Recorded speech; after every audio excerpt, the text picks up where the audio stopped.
Touchdown, Chargers!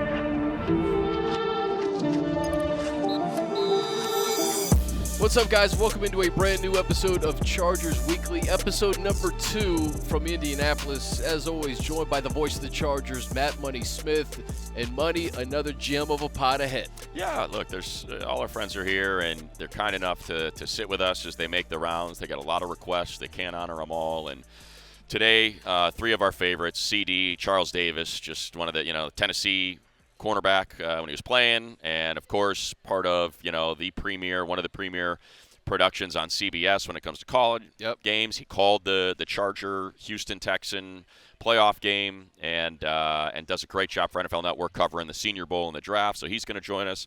Our old friend Matt Harmon, who does Matt. Reception Perception. So today's cool because CD will give us the overview, and then Matt Harmon, who has been charting wide receivers for a decade now, is going to just dig into the wide receiver free agency class, some of the options there, the draft, and what might be available there. And then, one of my absolute favorite people that we get to connect with whenever we come down to the Combine is Lance Zierlein. And Lance is the guy that writes every single bio for the NFL Network. And so when I worked for the NFL Network, I had 700 names in a giant binder. Back in the day, before it was digital, they would give me 3 binders, massive binders, and he was the All guy from Lance. All from Lance. He wrote every single bio, graded every player, every comp. But his dad is well known as one of the great O-line coaches in the history of the NFL, and so Lance was kind of raised on offensive line, and so we'll focus on that with him. He gave us some great names. Matt Harmon, obviously, with the wide receivers, and so much uncertainty in the Chargers wide receiver room this offseason. So we'll get to Matt, we'll get to Lance, but we're going to kick this thing off with Charles Davis. All right, Money, one of our favorites, Charles Davis, joins us here on Chargers Weekly. And, Charles, we saw you in Houston. Yeah. Just talking about just the quick turnaround with the NFL. It never stops. Saw you around, and you go from NFL mode to draft mode very, very quickly. Yeah, I think we all do, right? If you're in the NFL, you're making these transitions all the time, and after draft mode, we'll be into OTA minicamp mode. Then we'll be into short break mode. Then we'll be anticipating training camp, and then we're into preseason, and then we're into the season. See, it just keeps going. I am old enough to remember when the newspaper would arrive, the headline at a certain point around this time of year would be pitchers and catchers report, and it would be this massive headline. I remember one year it said pitchers and catchers report. I've conflated things, but along that line in the time frame of it, there's this blurb about Giants draft Rocky Thompson #1. He was their first-round pick. He was a kick returner, wide receiver out of North Texas State. It was 3 inches. Right. Pitchers and catchers report. Yeah. Now it's pitchers and catchers Exactly right. report is the blurb. Yep. And where will Aaron Rodgers go? Yeah, Exactly you name right. it, right? Headlines. Exactly That's how right. we've changed. Yeah. Let's go to Houston. Let's talk about that. Yeah. You called the game, and one of the things that DJ said, we're both fortunate enough to work with DJ, is that, and it's an old football cliche, right? Your weaknesses get exposed in the postseason. Mm-hmm. So did you feel like that's kind of played out for the Chargers, and they kind of have a pretty good idea of what needs to be addressed? I would think so. Yeah. I mean, it's a very smart organization, as you guys know, especially with the changes that you've had over the last year. I mean, just in the last year, what's been infused there. Because I remember seeing Joe Ortiz when he got the job, and we were talking, I'd known him from Baltimore, and I was like, so congratulations, you're in cap hell, huh? Yeah. And he knew it when he took job. He's not naive. He, Jim, and the rest of the organization went to work knowing, okay, we got to try and mitigate here. We got to go bring some – and the moves they've made, let's be honest about it, the moves they've made are off the charts. Yeah. I mean, we got to talk to J.K. Dobbins before the game. Oh, the enthusiasm. He came in and literally hugged all of us to say hello and then hugged us all goodbye. I was like, can I just hang with him for a while? Really like him. But you're talking about, this was not new. Front line, not new. Defensive front. Not new. We've had that for X number of years now. So here's an opportunity now to start to make some moves that way and see where they're going to go. I mean, I'm looking at this. I actually did some notes last night for myself. Look at that. What's going to happen? Edge rusher. talent-wise. Right. Right? Because for a long time that's been a strength, but right now could that be beefed up? I'd say the answer is going to be yes. You're going to have to do that. We mentioned inside interior when people want to run the ball, defensive front. On the offensive side of the ball, everybody likes a good tight end. Oh, yeah. Right? Everybody, any quarterback. I always talk about young quarterbacks love the tight ends. Every quarterback loves a good tight end. What are you going to do at the pivot? Because the offensive line really started to get a makeover. A bunch of different places to go. But Did you hear what Joe said yesterday about Zion maybe getting a look at center? I did not hear that. What do you think of that? That's an interesting thought, because if he can, and now you're just replacing at that guard position, you've really strengthened your offensive line, because I think that center has become more valuable than ever. I really do. Just by the way people are doing things. Would we say that the Super Bowl of Seattle and the Patriots really brought into focus how big it is to have the center and the interior line taken care of? Oh, yeah. And we probably missed the lesson that Sean Payton gave us for years ago, especially if you have a smaller quarterback. Now, you don't. You have a monster at quarterback. But the smaller quarterback exists in the league like crazy. Sean Payton got out ahead of it because what did he have in the middle? Mammoth people, the Jari Evanses of the world and what have you, because Drew wasn't tall, but that allowed him a cup to step up in and find sight lines and throw the ball, and that worked pretty well for them. Charles, I think they've taken kind of a two-step approach with the offensive line. You get Alt, you already have Slater, who's due a big contract, and now it's time to solidify the interior line. But on top of that, you mentioned what Joe did this past year has been masterful, but now I guess it's a good problem. You have 26 unrestricted free agents. So how do you prioritize which guys come back while knowing that you have some holes, interior offensive line, and then how does the draft come into play? How does the unrestricted free agency dictate what they do in the draft? Yeah, the priorities are going to be who are the guys that we feel like we have to play, and what's our price tag on them. Without saying, well, we really like him, so we'll go a little higher. Now you're starting to eat into your margins, and you're going to hurt yourself elsewhere. I have a pretty good idea that Joe and crew are going to be like, this is what we value him. If we get him for this, we're good. If not, we'll go elsewhere. Good luck, yeah. Right? And go from there. And then once you're done with that, then you know what you got to do in the draft. And because, as our friend Daniel Jeremiah has said, this is a meat and potatoes draft, you're in probably pretty decent shape to go get people at whatever round you want to. The guys that have a chance to play, and I think that's where I think that's what they'll do. And I'd be surprised to hear that they overpaid for anyone. I really would. I don't think that's how they operate. Those that are watching, a lot of people listening right now on the pod, but those that are watching, they get to see the exquisite taste in headwear that CD, with his melon hat, has brought to the table. Never shows a sweat stain. You can throw them in the dishwasher. It's the most unbelievable thing I've ever seen. It's the greatest hat. Yeah, I wear them surfing. They're amazing. They're amazing, right? How did you get turned on to it? They sent me one. They were just like, hey, we hear you're a surfer. I was talking about it on the air, and they're like, if you ever want to wear a hat in the water, try this out. And they flipped it to me. I was like, holy crap, this thing. I need to hang out with you more. No one's ever sent me anything. But Melon, since there you go. Now they will. Free hats. Never sent me a thing. My son turned me on to it. He said, because I wear hats a lot because the hair is, there's not a lot to it. So my son goes, listen, you're always in a hat. This is what I want you to try.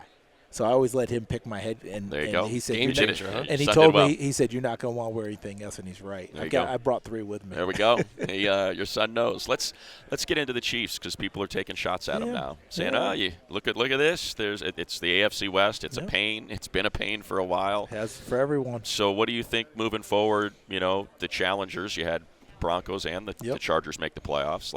How in peril do you think the throne is for Kansas City going into 2025? The most in peril it's been under Andy Reid. And I don't mean to be overly dramatic. It's just simply you have 2 teams now that know that they can do this.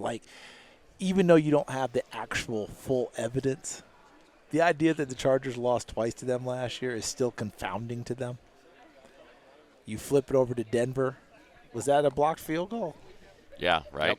Think about that. And then Week 18 didn't matter. Week 18 didn't matter, but they laid it on them anyway because it felt good. Yeah. It felt good to go ahead and let your rookie quarterback get some more experience and beat them down like that. They still have to go get it done. I don't think the Chiefs are going they're off the cliff. I don't think they're there, but I do think that the confidence level of everyone in the AFC West has to be at an all-time high. Like if there's a chance to go get, this is our chance to go get them right now. Now we'll see what Kansas City does off season, but guys, this is like NBA when you have the same team make deep runs. How many extra games now on the wear and tear of your core? Because the league is That's a great point. The league is your core, and then you build around your core, and around your core changes all the time. But your core, Mahomes, Kelsey, Chris Jones, those guys, how many extra games have they played now? It just keeps going and going and going. And I'm telling you, that Super Bowl, I'm taking zero credit away from Philadelphia. But if Kansas City didn't look like a fighter who had gone one fight too long, I don't know what else to do. I don't know what else to say. Yeah. That's how they looked that night. Now, I don't expect them to be that way next season, but I also don't expect them to go 15-2. Yeah. I just don't see it. Charles, let's go back to Houston, too. I think that game was the perfect illustration of this Chargers offense and what's lacking on the outside. Ladd McConkey had 197 yards receiving. Nobody else really did anything in that game. The Chargers are lacking a receiver on the other side of Ladd. Can you find it in this draft? What's the best way to approach it? Because it sounds like T. Higgins is franchised. I don't know. I don't know how you're going to get him out of Cincinnati. I don't think you are. Is Devontae Adams an option? What would you do? Only if Aaron comes with him. I know. Is what it sounds like anyway, right? He'd be a good number two, right? He'd be a good number two in LA. It sounds to me like Devontae Adams has replaced Randall Cobb as Aaron's running guy, right? Wow. And somewhere Alan Lazard's like, yo, what about me? Don't forget me. It's a good run, Alan. We'll see if they do. I think you can find those guys. I think there's a bunch of them there. Obviously, at the top of the food chain, you got the Travis Hunter as a receiver, as a corner, that sort of a deal. You've got, what is Luther Burden for you? Right. Although he kind of looks more like Ladd. Ladd, yeah. I think it'd be T-Mac, right? Right? Thank you. Yeah. Right? Yeah, from McMillan. But he's not going. I don't think he's going to blow us away running. No. I think he's going to be fine, but you're not going to go, what did he run again? Right. I don't think you're going to see that. He wins with body control, going up and getting it, route running, which I love. Like a Drake London. Thank you. Just not quite as big as Drake. Right. Drake's a monster. He is. We saw him this year, man. I mean, that's a big man. We saw him this year, and it's like, damn. That's a big man, right? So I totally get it, but I do think there's a bunch of them out there. It's not as sexy as we've had it before, but I've said it before. DJ's probably sick of me saying it. As long as we're going to play football the way we're playing it, every year you're going to have 1 million receivers. Mm-hmm. You are. Yeah. And most of them are going to be fairly accomplished because they've been playing pitch and catch since 7-on-7 in middle school. Yep. So it's a whole different ballgame. Last thing for you, CD, we appreciate it. You were at the Senior Bowl. Yeah. You mentioned the pivot. Yeah. And, I think maybe the biggest name to come out of there was Gray Zabel. Thank you. So look at this. There we go. So talk to us about there he is. It used to be crazy to think that you'd take a center, but you look at what Linderbaum's done, and you look at some of these centers that go. Last year, Graham Barton. Remember Corey Lindsley when you brought him over in free agency? The difference that it made. The difference that it makes. So can you see that? Does that? If you have Colston Loveland, if Amarian Hampton is there, if T-Mac slides, can you see Gray Zabel being a realistic pick for this team, or is it too rich? I still feel like he would be a second-round guy. Okay. I think if those other guys were available, I think they'd go there. Yeah. I just do. I think it's still one of those things where, can you name the Rams front five? Can you name the interior guys? Because especially as the way the season went. Yeah, I know what you're saying. And yet they function. So if you have the right play caller, the right system, and all that, you can do it. I think you can hide a few deficiencies there better than – because if you can get Loveland – right. you got to go, exactly. Right? You got to do it. But if I could get Gray Zabel, I'm making him my center. I'm not playing him at guard. I'm putting him at center right away. Who – if you get him later – the Monheim kid out of USC had a heck of a week, and I think that he can play in this league. I'd be surprised if he can't. I need to do some more work. I've got Drew Kendall from Boston College down. I'm old enough to remember his old man. Okay? And you remember not a center, but Ozzie Trapillo, who was Trapillo, who was playing tackle at the Senior Bowl. Big, tall kid out of Boston College. Right. I played in the Japan Bowl with his dad. Holy cow. And, how about that? And his dad passed away young. He had a heart attack and passed away. But I played in Japan Bowl with Steve. That's when I go, go. My God, Japan Bowl. Brother's getting old, right? Osaka? Doesn't look it. We were in Tokyo. Tokyo. We were Beautiful. in Tokyo. And I'll just leave it this way. those old bowl games that we grew up watching, the Hula Bowl, Japan Bowl, right? Oh, yeah. Senior, all those. Think of it this way. Bo Jackson played in the Japan Bowl. Bo Jackson. Played Yes. in the Japan Bowl. It's pretty great. Think about that. Yeah, it's pretty great. Not in 2025. Yeah, pretty Could you imagine if he said, I think I'm going to play in Japan Bowl. You know how many people would have tackled him in his camp? Right. No. Absolutely not. You're not even getting on the plane. You're not to getting on go the plane to go to Japan. Japan. Kidding me? I'm not even risking You're it. not even a tourist. But in that Japan Bowl I played in, Brett Fullwood was a first-round pick for the Packers. Oh, yeah. Played in the Japan Bowl. Look at that. Fantastic. Charles Davis, we could The do this best, for an man. hour, man. We can't thank you enough for your time. Yep. Gotta Thank get you, to your next guys. destination. Appreciate you, It's sir. great to see you Appreciate it, guys. CD. Always the best. The best. Man, this week is so fun. So many friends joining us on Chargers Weekly. Matt Harmon in person in Indianapolis, first combine. I mean, I'm just still struck. Friend. I mean, that's high bar. That's big, right? I appreciate friend. it. Not colleague, not Yeah. contemporary. Workplace proximity, former workplace coworker. proximity former associate. coworker. Absolutely. It's awesome to be here. It's great to see Peanut you butter guys. denier. Yeah, peanut butter denier. Just the worst. Many titles. Chain in or chain out? We're chain in today. Yesterday was chain out Yesterday day. was chain out. We'll see tonight, though. There you go. Chain's coming out tonight. Chain's probably coming out Chain's tonight. coming out, so, man. yeah, Hey, listen, 100%. you don't throw around weight on incline bench and keep your chain in. You know, Matt's remade his body. He's all barrel-chested. He's throwing around freaking plates at the YMCA. You get your chain out. It's what You know what? do. That was what I was doing like an hour ago. I Right. was up in the hotel gym, just full. Are you fly. at the podium today? Are we interviewing you? I think before I probably the combine? should get up there and see how long it would take for somebody to be like, "Wait a second, Right. that guy's not a ball player." That's That's perception. that guy dissects wide receivers. Now you're gonna have to get to line play, Yeah. dude. You know, with this new body of yours. It is funny. I interviewed Malik Neighbors at the Super Bowl, and people like my podcast were just like, "Wow, this got a lot of engagement. Like, let's go check out the comments." Most of it was like, "Does Neighbors need to hit the weight room?" I was like, "No. I'm No. like probably 60 pounds heavier." Yeah, than him. right. No, I'm a big-bodied white dude that lives in Virginia. That's what That's I am. all I got. Hey, that's Come all on, I've got man. to do is lift weights So and let's chart tell routes. let's tell the people about reception percent. Nobody's better at it. We're going to talk straight wide receivers with Matt. He does reception perception. He's done it for a long time. You're great at it. Let's go just share with the people to kind of, I think, set a baseline. Last year, huge wide receiver class. Sort of what you thought and where Ladd McConkey fit into that mix with, I think he was, the sixth pass catcher taken in the draft. So kind of how you saw last year shaking out. Yeah, last year was great for business. Right. It was a great receiver class. We had those three guys that were all Tier 1 prospects, Harrison, Adunze, Neighbors. I think I talked to you guys about this last year, that you could order those guys however, and I didn't really care. It was basically like, what's your flavor? And really the funny part is that you could argue that two guys outside of that top three were the two best rookie wide receivers last year, which I think was Ladd McConkey and Brian Thomas Jr. Right. So it's just funny that it's one of those things where this is projecting to the NFL, man.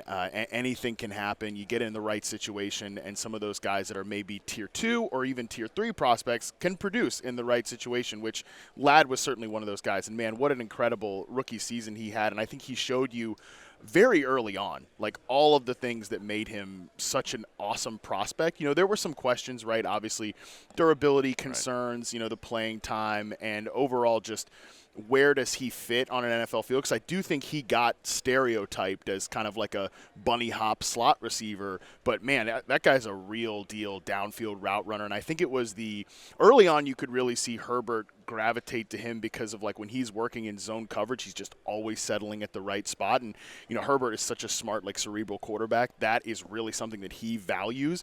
But it was really, I think it was like the Week 6 Saints game it was around that time where he had the two monster plays. Sideline touchdown play. Yeah, and that one to me where, I mean, he sideline touchdown, Yeah. but he was Spins very inside, far away. exactly. Yeah. Yeah. And that play was very significant to what I think that you could see that trust, because Herbert actually looks to, like, the backside dig, which I think was Ajiro Tutu was the guy there, Right. and or Semi Fehoko, excuse me. Fehoko, right. Fehoko was the read. I think the first read on that play, he whips back around so fast and throws that, like, slot fade to Ladd McConkey, who wins it in tight coverage and then rips off like a yards after catch play, which man coverage, winning at the catch point, yards after catch, that's a pretty good wide receiver right there. What do you think he will look like in year two with someone on the other side of him that is perceived as a 1A or a number 2. Like, how do you view Ladd? Is he a surefire number 1, or do you think that they need – I guess they just need a different type of receiver on the other side of him? Yeah, they do. I think their need is pretty obvious for like an X receiver because I think Ladd can win inside out. In terms of yards per route run, he's actually better on the outside than he is on the inside, and I mean he's damn good working that slot, so that's a pretty incredible thing.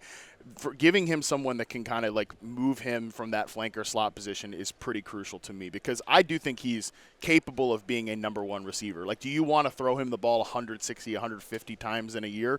Probably not, for a variety of reasons, but I think he's a guy capable of being your first read in the vast majority of your concepts, but having someone that can not just clear out space from the X receiver position, but can win in that spot as well, that just makes the offense more dangerous overall. So it seems like this year, you talked about it, last year was good for business. This year's a bit of a struggle.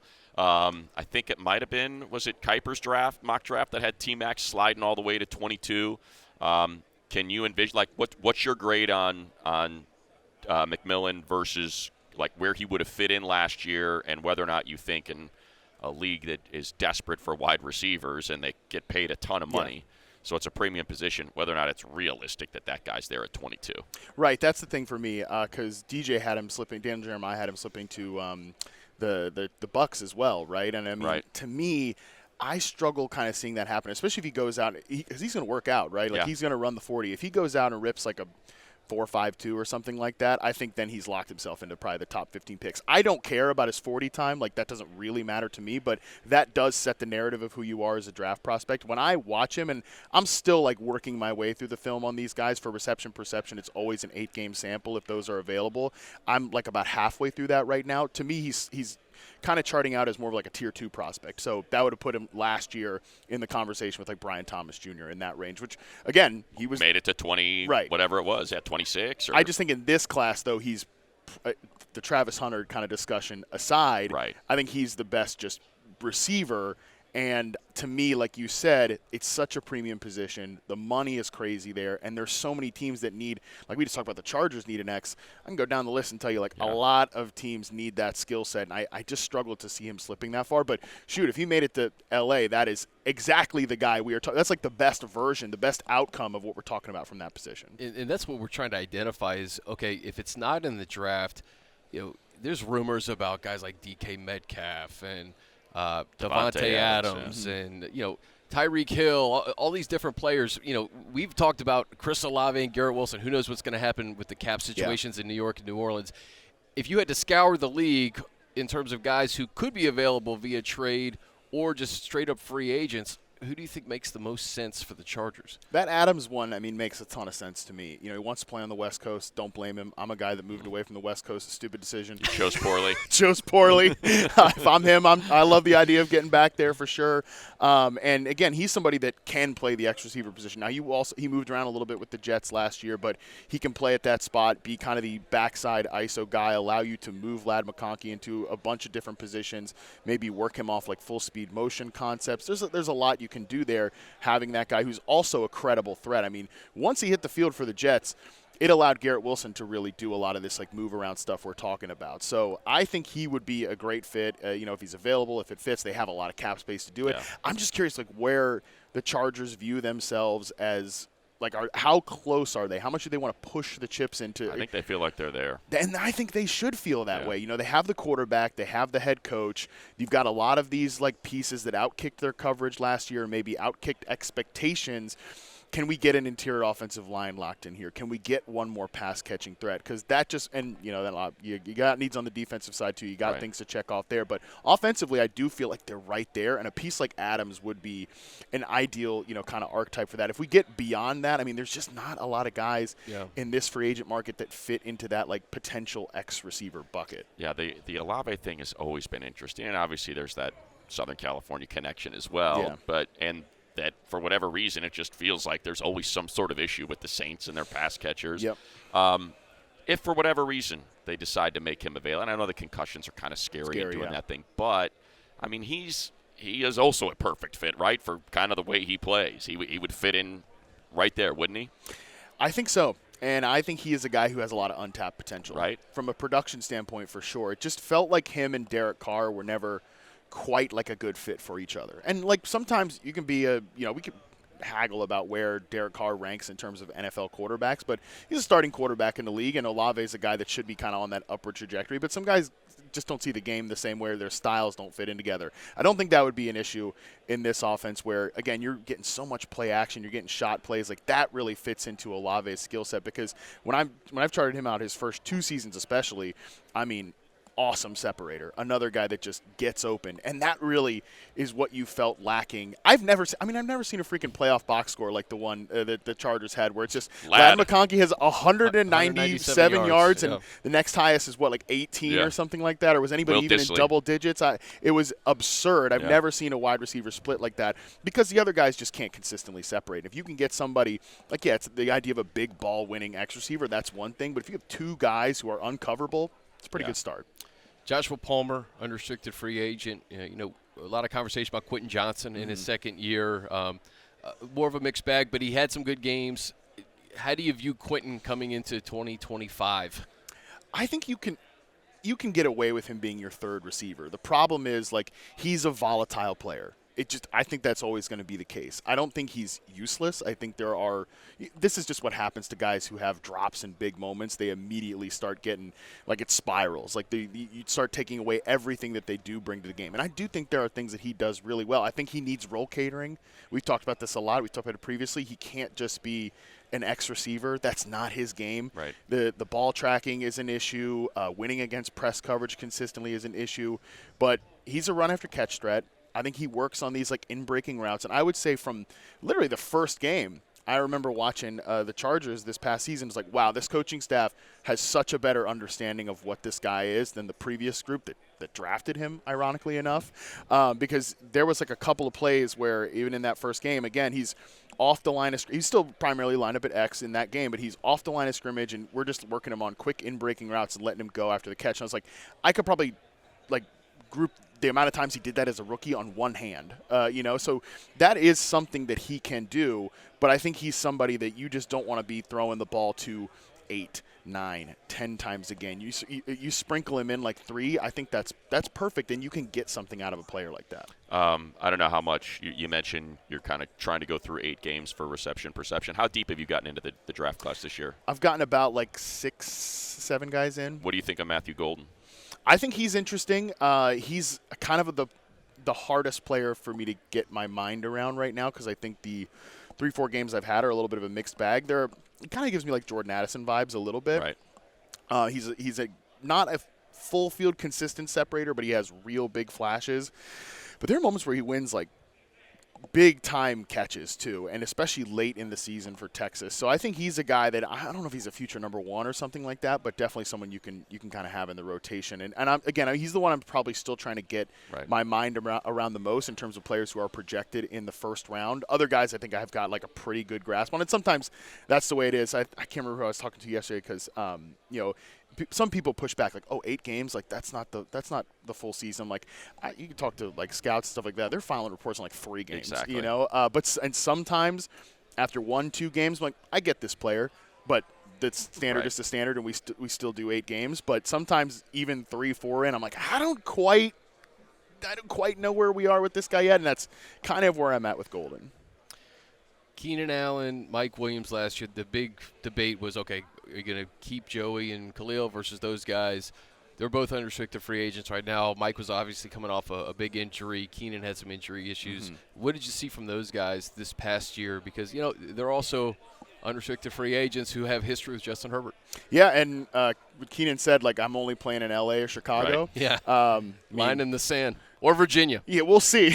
I mean, everybody says they're only doing something until the checks start coming in. And there's also 2 teams in L.A. And, I think he actually would make some sense for the Rams if he's a kind of low-cost addition, although I was talking with another one of our former workplace proximity associates, and my business partner / friend, James Coe, yesterday, that if he was to replace Cooper Kupp in the Rams offense, it's interesting from a receiving perspective, but you are going on to the other end of the spectrum from blocking, standpoint. Like, Cooper's one of the best blocking receivers in the league, and Keenan was definitely, that was an issue for him in Chicago last year. And it is kind of hard in Chicago last year. Like, I kind of want to give all those guys a pass because these are like, especially the two former Pro Bowl receivers, these are, proven guys. Like DJ Moore, think about, and I'm off on a tangent here, but like DJ Moore, he's a guy that has played in some rough situations throughout the course of his career. And this is probably the first time you can look at the film and be like, I don't know if this guy's fully bought into what's going on here. And even some of his public comments, which, again, is outrageous. This guy has played for some weird coaching staff. So there was a lot going on in Chicago last year. I think Keenan showed you he's one of these players that sometimes with wide receivers, you just fall off the cliff. Other times there's a little bit more of like a steady tick down. And I think he could still be useful to the right team. I don't know if I don't know if LA, the Chargers, are that right team. Mike Williams, I think it was tough last year. I just think it was tough to expect. Yeah, he's coming off the injury. He's a big guy. He's never been like two different teams. Yeah, and he's never been an above-average separator either. Right. I also thought that him and George Pickens kind of have like a very overlapping skill set there in Pittsburgh too. So you're kind of looking a little too samey. And Russell Wilson, like, every offense just kind of becomes the Russell Wilson offense, where you're looking at deep shot wide receivers, tight coverage, go routes, fades, and things like that, which is Mike Williams' skill set. But you're asking a lot for basically two guys that play the same position and play the position the same way to be on the field at the same time and thriving. Right. All right. Well, reception perception. Check it out. He was all over Ladd last year, and business was good last year. Business was booming. So let's hope that the combine turns some of these dudes out. They run. Yeah. Are you doing tight ends? No. I know. How I know dare you. Well, you thought it was.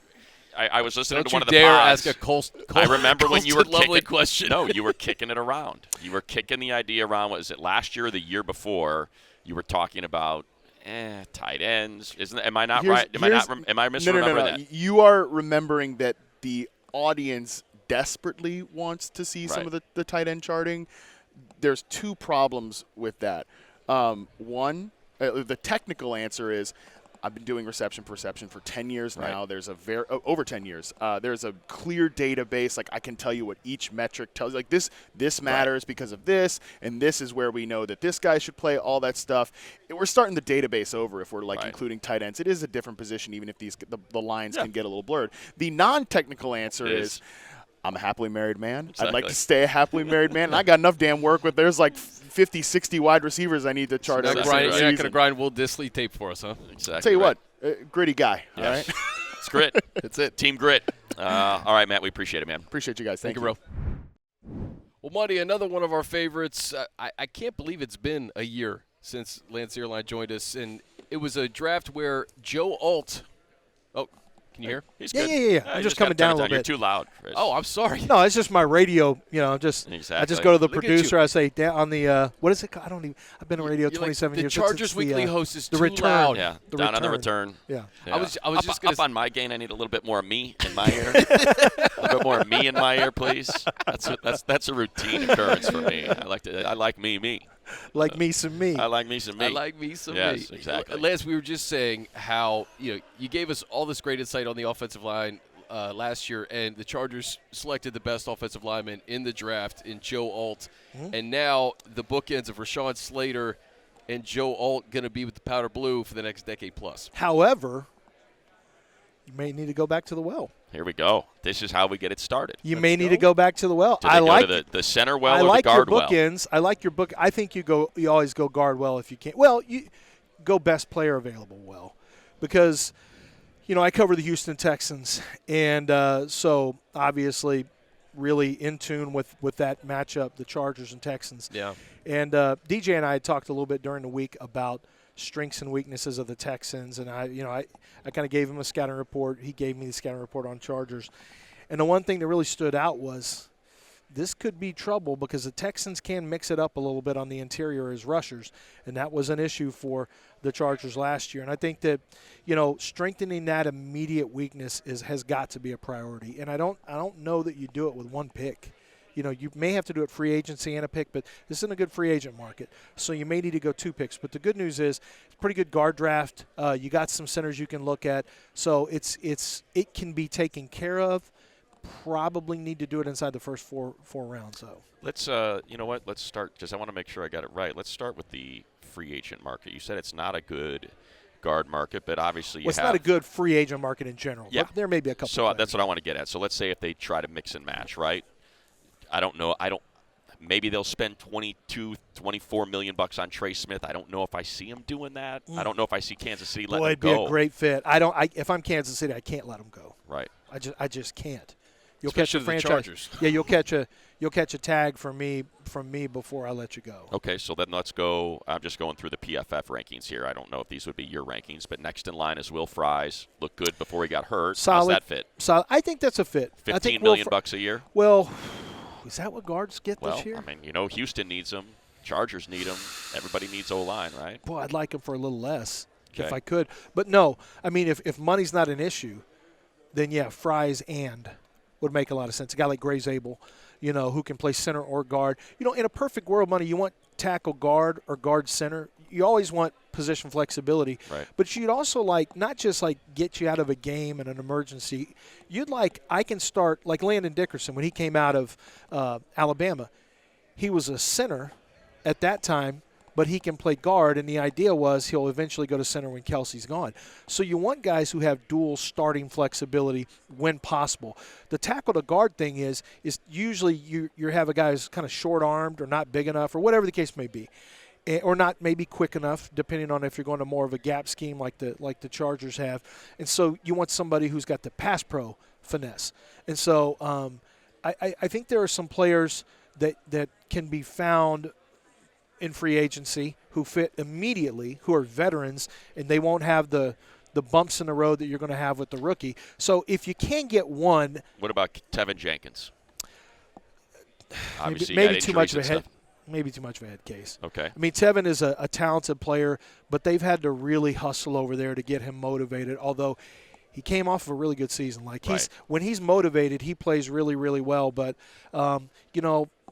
I don't know what the Chargers' room is like. I don't know how he fits into that room. That's always a question that I guess the study from the front office is going to have to do on that. So let me just throw the rest of these at you. You tell me if one of them jumps out at you. Zeitler, James Daniels, Patrick McCarry. How about Aaron Banks, taking a flyer on him? Aaron Banks is big and strong. Might be a guy that you get cheap, and then you might – what you do is you go probably twice in the offensive. You go once in the 5th round. You go another time in the 1st or 2nd round. Right. And then you say, okay, we got some competition now. We got three new faces we're throwing in the offensive line room. Let's get to it. Because to me, I mean, just about every job should be up for grabs. There should at least be real competition there because you got too much.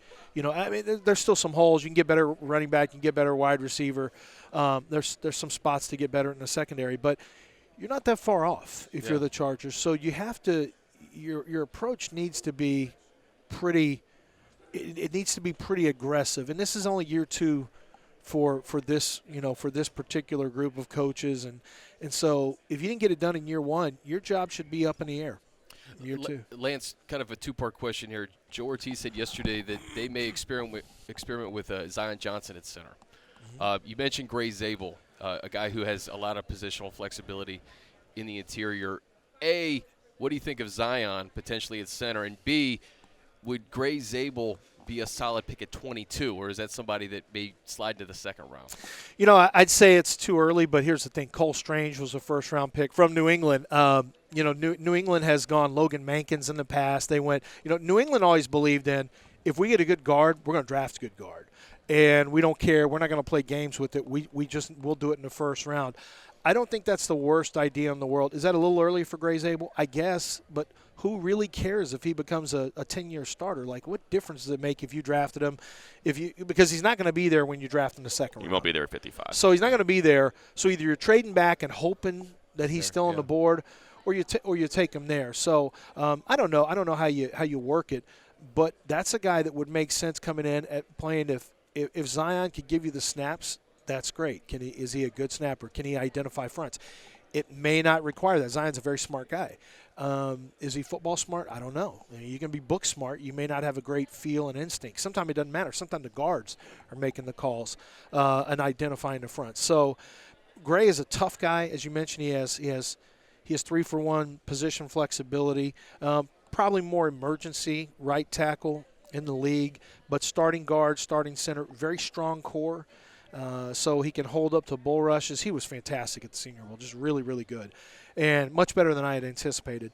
But you always love having a guy with tackle experience in because they're going to be more savvy and they're going to be more technically sound in pass pro. And for me, that's obviously like a huge get. But you can't really sacrifice. Like Jim Harbaugh is not going to sacrifice your ability to be tough and kind of move people around, but the duo blocks and the gap scheme stuff. So Gray Zabel actually fits that too. So he's one of those guys that fits. What if let's say he's there, Booker's there. Well, I mean, Booker, you race it up and it's over. That would be it then. Yeah, Booker, that's what I'm saying. So because Booker's wired the way you want him to. He's big like Harbaugh likes him, and he's strong and physical. So, Booker should be one of the guys who's at the very top of their list because he's also considered the leader at Alabama. It's not Milroe. It's not anyone on defense.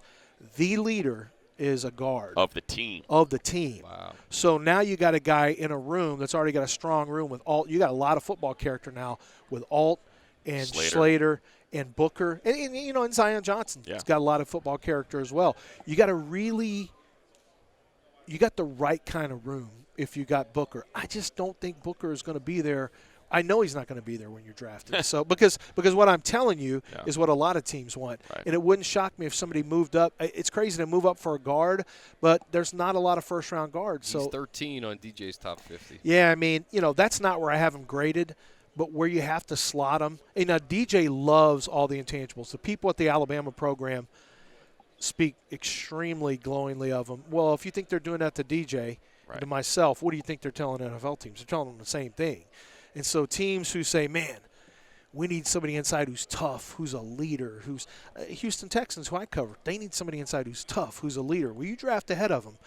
So, I mean, you can't play games with it. If Booker's there, race the card up. But I just don't see – what are you, 22? 22. Yeah, I think he goes inside the top 18 picks. You mentioned flexibility. What about Membo? That's another You think one, he'll man. be gone? You have to trade up to get Membo. But Membo, it's funny. I talked to a team that isn't quite as high as I am on him, but they're just wrong. I'm right, and they're wrong. Membo is really going to be good. He is very tough. He's about 330 pounds of solid mass. He's a little shorter than most tackles, but he's got 34-inch arms, which makes up for it because he's got that wingspan. But what makes Membo different to me is, he's mostly been in an outside zone scheme, a lot of inside-outside zone, which is a move-based offense blocking scheme for those listening. What the Chargers do and what what Harbaugh did at Michigan is a lot of double teams, and then you work up to the linebacker, called duo blocks or gap scheme. And but I think Membo can do that. Like, he's strong. He's got really good hands. He's very technically sound, and he's tough. He's very tough. So from a culture fit and from a scheme fit, Membo is fantastic, and he gives you the potential to step out at right. Let Alt roll over to left tackle if something happened to Slater, and Membo to right side. Maybe Membo goes left side. He can slide. He can play an emergency swing tackle if you're not happy with your swing tackle. But I think he is a long-time starting guard and a good one if you got your hands on him. But he goes before Booker potentially. Lance, that was my next question to you. Is we saw Alt go out with a knee injury early in the year, missed a game. Slater has had some injury history. What about just adding to a strength in like the third or fourth round, getting another tackle that maybe has that positional versatility to kick inside to guard? Are there any guys you could think about in maybe those mid rounds that the Chargers may be attracted to? Yeah, I think if you start looking at third and fourth round, probably Anthony Belton from NC State is a name. He's a big, massive guy, but he's tough. He's physical. He's got a little better feet than you may be expecting. I think a player, and I'm trying to think, specific to I think Jack Nelson is more of a fourth round type of tackle from Wisconsin. But he's a Big Ten player, and he comes from the same type of mentality over at Wisconsin that it's when you try to figure out what a team is going to do, you really sometimes you have to try to get into the personality of the team. And with Harbaugh, he's not sneaky. I don't know exactly. I mean, he basically told us he was drafting an offensive lineman last year. Like, most teams try to smoke screen. I don't think he's capable of it. But he's also like easy for me to read because I can just look for Chargers. I go look for Michigan men. Boy, the boys in blue. Exactly. And I'm looking for that. Only it's a lighter color, a softer blue now. But it's not softer in the interior, in the trenches. So what I about look for Charles tough Grant, guys. the small school? Charles Grant, love Charles Grant. Yeah. And he is a player that's is that going like third round, or is he going to rise? He's third rise. at the latest. Yeah. He could be a riser. And I'd kind of plugged him into third, fourth at first when I first watched him, and I thought, boy, this is a guy that is going to be a steal. Well, if I'm thinking he's a steal in December, he's probably going to test well, and he's not going to be a steal because offensive linemen get pushed up. So he won't be there for the Chargers' third-round pick, I don't think, and he could end up going in a second because he is a tackle guard, flexible player too, but he is a tremendously quick zone scheme guy. So I don't know that he would fit schematically. What about just center? If they're going to maybe try Zion at center, if they bring back Bozeman on a lower number contract, everybody loves him in the room, so I'd be really surprised. And then if they're going fishing in those late rounds for Well, you want to fish in the late rounds. Jake Majors from University of Texas. Money, you and I talked about him the other night. Yeah. One of the smartest centers in the whole draft. Really, really football smart. He's tough. He has good size. So he's not like one of these 302-pound centers that has to try to eat all day to keep his weight on. I mean, he's like in the 315 range, I think, something like that. I don't know where he will be if he's weighed here, what he's going to be here. But he's a good hardy size for center. What do you have on him, Lenny? I got him at, let's see, they don't have it here. Let's see. First look, 315. Yep. So that's where he plays. Yeah. This is your guy. Well, this is the guy that Lance and I were talking about. Yeah. Then I went back and watched the Michigan game, and I was like, he's holding his own against Kenneth Grant. He's holding his own against Mason Graham. Let me tell you something. Like, he had a good game that day. You got to see what the Longhorns look like, a good look against Michigan. And I love watching best on best. And he more than held his own against those two guys. And he's smart. He's durable at the point of attack.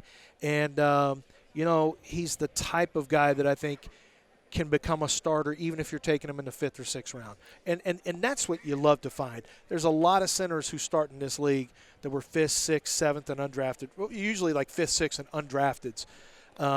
You find it all the time, and you have to so you can afford other players. You have to go find late-round guys. Yeah. Lance, if I get you off the offensive line just for a second, goes hand in hand, though.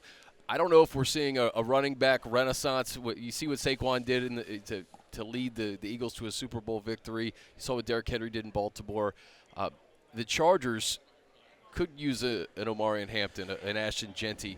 How do you view this running back class, and who do you think would be the best fit from a running back perspective, knowing what you have on the offensive line right now on the bookends? Well, I think it's a really good running back draft for what you guys do.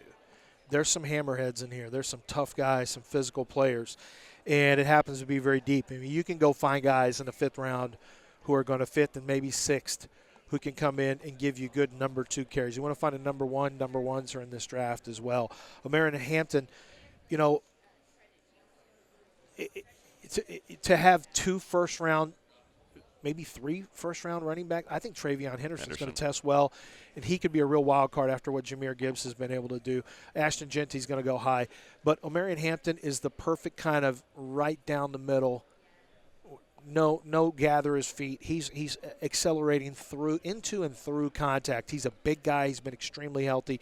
He's a number 1 back who's going to get a lot of carries, maybe in the first round. Quinshon Judkins is another tough guy, very tough physical, not as explosive in terms of hitting the big chunk plays. That's typically not really a concern for a Jim Harbaugh type offense. I mean, if you get it, you get it. If you don't, you don't. If you want to have a hardcore player like a Judkins in the first running back spot, then just go find a guy with a little more juice at the second running back spot. But then you get to players like I think another guy that would fit would be Cam Scatterbo as a second. Now, I'm making him a second. I'm trying to beat you up by committee. So I want to have the first guy who beats you up, then I want to have the second guy who comes and does some of the same stuff. In that case, my third running back needs to be the splash and dash player who maybe gets 3 or 4 carries but does most of the third down work for you.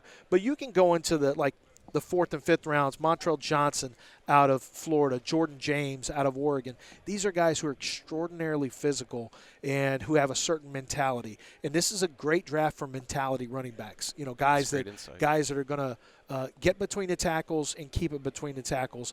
It's just that, you got to do the work on how many of these can catch passes as well. How many of these guys keep it on the track? Because what you don't want is you don't want players who try to bounce it. You can have a physical player who likes to kind of every once in a while drift into the world of finesse and think he's going to be a slick. I remember watching Chris Carson. You remember Chris Carson? Oh, yeah. When he came out of Oklahoma State. And I just kept seeing, he's so big and strong. Why does he keep dancing around and trying to be a finesse back? Hate it. And I read an article where his running backs in the same room with him gave him hell over the same thing. Like, dude, you're so big and strong, you got to just be running over people. When he got to the league, that's what he became, is a running back coach or an offense coordinator or maybe a veteran got in his head and said, you're so big, what are you doing, man? Just go run over people. And he was a nightmare for a little bit. He was a really physical back. So good draft to have physical backs. Great stuff. He writes all the draft. You hit up NFL.com and you click on a player's name, and that is all Lance. He's done the grade. He's done the bio. He's done the write-up. He's done the comparison. 700, 800. That's what we're talking about. 5,500 over the last 11 drafts. There we go. But right now we're sitting at about 345. 345 for about this year. 145 to go. Yeah, don't push back on Lance. The man knows what he's talking about, and we appreciate it, man. Thanks, brother. You're the best. Thanks, guys. So, buddy, we are spoiled. 2 more podcasts this week. Yep. This one was fun. Absolutely. Great one today. We'll have great one tomorrow. Mina's going to join us. So Mina Kimes from over at ESPN. We'll have Dane Brugler, our friend from The Athletic, puts together the Beast. Another, we talked about Lance in this one. Dane's the same way, 600-700 names that he's grading and putting up reviews on. And it's Brett Coleman, exactly, our friend that you see. If you go to Charger games, you see him breaking it down up on the giant board. Just incredible at watching tape and breaking players down. So most definitely going to be another great one tomorrow. It's easy to forget because we've had 20 guests this week. Exactly. Should we do a Prime 47 recap? No. No? No. Let's not do that. Let's not do that. We'll skip that one. Use your imagination, folks. I need to go take a nap. For Money, I'm Chris. This has been Chargers Weekly. We'll see you tomorrow.